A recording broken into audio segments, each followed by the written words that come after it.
Before we start the video, Amy wanted me to tell you to go subscribe to her good friend Dinah Evie. They also have an Instagram. They're a really talented artist and recently made one of Amy's ideas come true, Bongo Cat Monkeys. Anyways, enjoyed the video.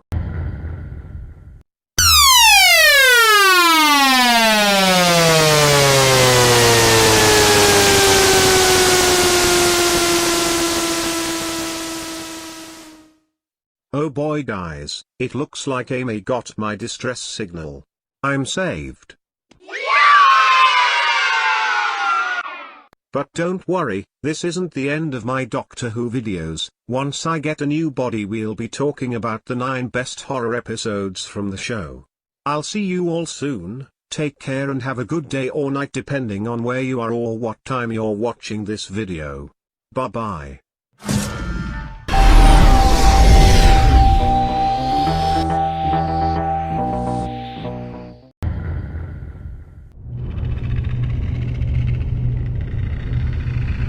Thanks for picking me up, Amy. I don't think I would have lasted very long in space. I can't wait for you to fix me. Do you think you'll also be able to fix my voice box as well? Oh, well, I'm actually okay with sounding like this, so it's fine.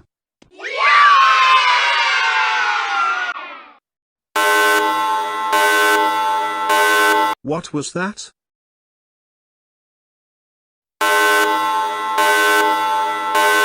Oh no, we're gonna crash.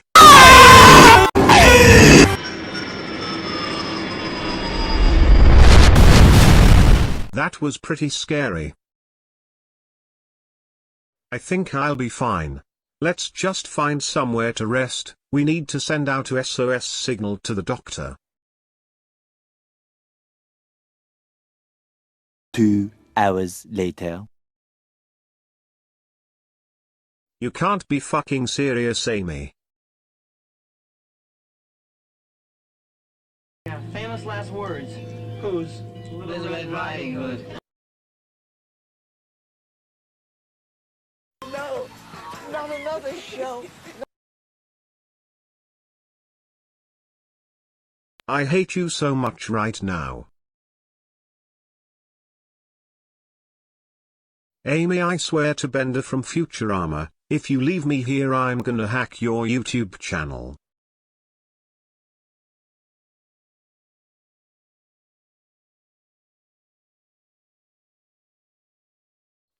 Guys! Guys! Guys! Come back! Guys! No! Stop! God damn it, now what am I gonna do? Huh? What's this? A message from the doctor? I better open it, maybe he found us and will get us out of this shitty-ass Evil Dead cabin. Yes, they're coming. The angels are coming for you, but listen, your life could depend on this. Don't blink. Don't even blink. Blink and you're dead. They are fast, faster than you could believe. Don't turn your back. Don't look away, and don't blink. Good luck. We're so screwed.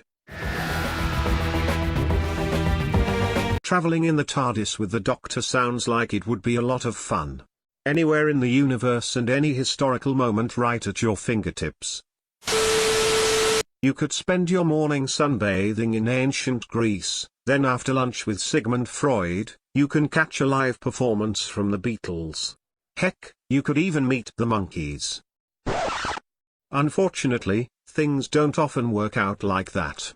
It just so happens that much of time and space seems unreasonably full of some of the darkest, meanest, most horrifying villains imaginable, and the Doctor doesn't seem to be able to go 5 minutes without bumping into one. So, the next time a madman brandishing a screwdriver asks if you fancy a ride in his phone box, take a look at some of the scariest episodes in Doctor Who history first. It might have you rethinking your answer.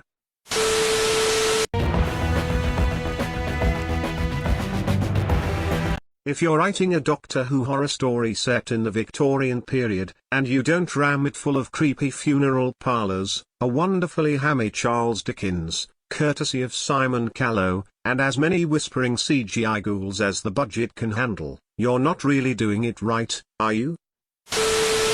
The Unquiet Dead does an excellent job of embracing both the look and style of the era. You know you want to hear a cynical, Scrooge-like Dickens bitterly refer to things as Tommy Rot, and the literary conventions of its historical guest star. The episode's questionable political subtext might raise some eyebrows. The villains of the week are intergalactic refugees who reveal they're actually evil monsters once they're granted safe passage to Earth, and that prevents the Unquiet Dead from ranking any higher, though for writer Mark Gatiss' part, he claims this parallel was completely unintentional. Even so, the episode is deeply atmospheric, and the dead-eyed zombie baddies are absolutely chilling.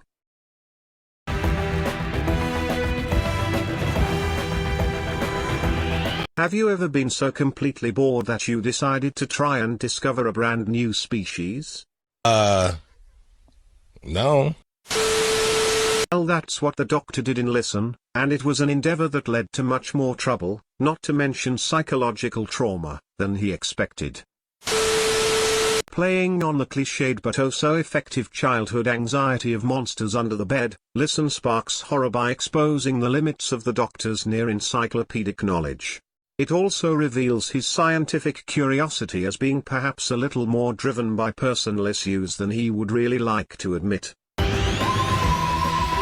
The God Complex is one of Doctor Who's most complex episodes. It wraps an evocative psychological examination of the main characters and their relationships around a chilling horror story involving a spooky hotel where each room contains the embodiment of one person's deepest and most hysterical fear.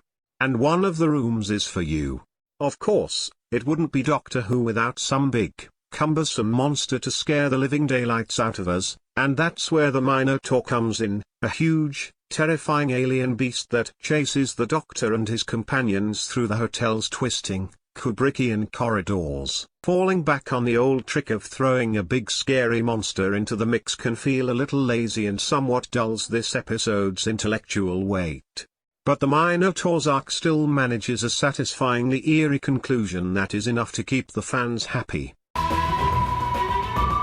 Now I'll admit that I was debating on whether or not I wanted to discuss these two episodes, because we had previously mentioned it in my other Doctor Who video, link will be in the description.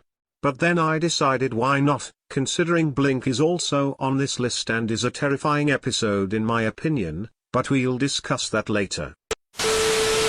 Writer Stephen Moffat, New Who's horror maestro, goes all in on this two-part story as he decides to fall back on one of the most basic human anxieties, the fear of the dark, or, more specifically, what might be in it. And what's in it is very frightening indeed, a microscopic and hungry bunch of creatures called the Vasta Narada, who, in large enough swarms, appear to look like shadows. Step into these shadows, though, and they'll strip your flesh from your bones in seconds. The Doctor tells us they're present on every planet in the universe, including Earth.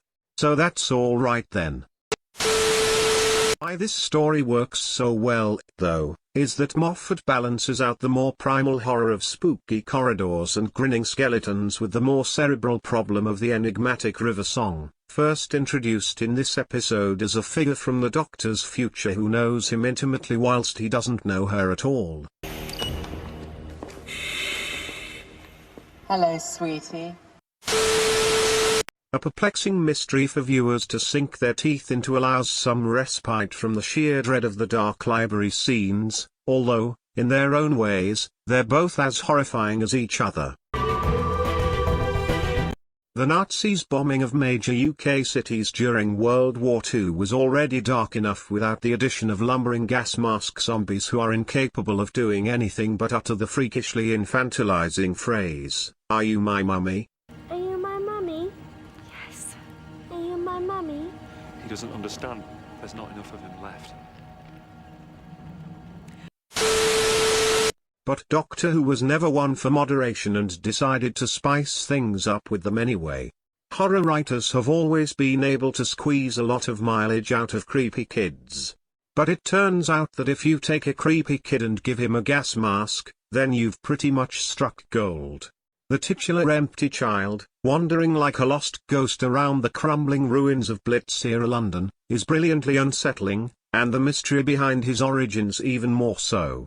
That the episode manages to contain a shocking twist and still end up being one of the brightest, most optimistic stories of the Ninth Doctor's decidedly bleak era shows that sometimes, to achieve the most triumphant finales, you might have to spend some time at the edge of your seat in terror first.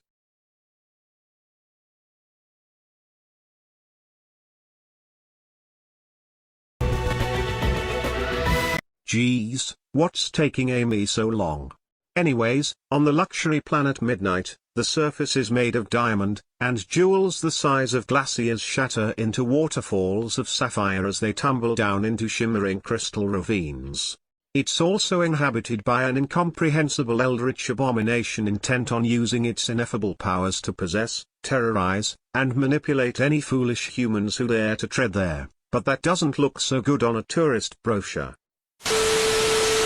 Some of the most effective horror doesn't get its biggest scares from the monsters, they just use them as a plot device to expose the viciousness and fragility of humankind, and, in this case, Time Lord kind, when faced with a life-or-death situation.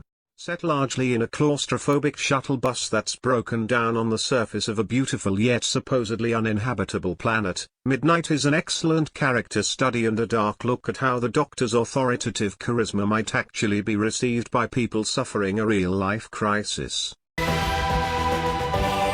Don't drink the water. Don't even touch it, not one drop. So says the Doctor after discovering that the water supply on the site of humanity's first expedition to Mars has been infected by a virus that turns its hosts into dripping, howling water zombies. It's pretty sound advice, although far easier said than done. Doctor Who has always had a penchant for getting its viewers terrified of everyday items and objects, but water itself has got to be one of its best, and cruelest, victories. Our instinctive fear of the unstoppable power of nature is mercilessly exploited here as the Doctor faces an enemy who just won't quit and has all the firepower, water power, they need to last. But as scary as our aquatic assailants are, what makes the waters of Mars really terrifying is the moral dilemma at the heart of it. The Doctor, a time traveler cursed with knowing the future, understands that he can't save anybody from this threat, as they are all fated to die there.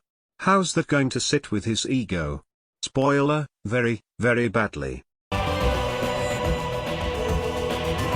The nature of Doctor Who makes it a great vehicle for parody. From The Unicorn and the Wasp, an Agatha Christie spoof, to the Shakespeare Code, bet you can't guess who that's about. There's nothing the show likes better than an affectionate ribbing of a bygone time, place, or person. Sometimes, the best way to get results is to fully commit to your story and leave those wry smiles and winks at the audience behind. And when you do that, you'll probably end up with something like The Impossible Planet and the Satan Pit. This story has no shame in playing all its horror aspects hideously straight, and it is unrelentingly petrifying as a result. A dimly lit space station invaded by malevolent forces? Check. Villains with glowing red eyes? Check. A mind-reading antagonist who can see all your worst fears? Check. And to top it all off, the bad guy is literally Satan.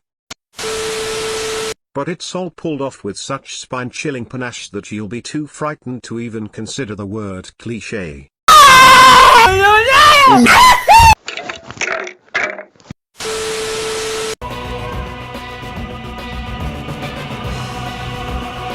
Is it really a Doctor Who video if we don't mention Blink?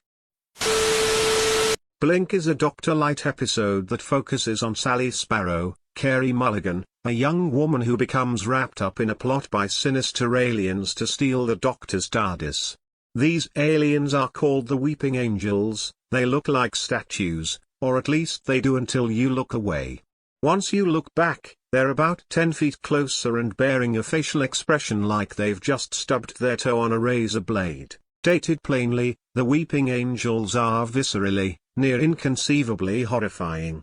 You will find no hint of exaggeration in my claim that they can justly be ranked alongside the Alien franchises Xenomorph and The Thing from, The Thing, as one of the most terrifying movies, well, television, monsters ever created. They inspire fear, both subtle and blatant. They evoke the creeping sense of dread brought on by old statues and abandoned buildings, but when their fangs and claws are bared, they channel all the blood-curdling horror of the most flagrant gothic ghost stories.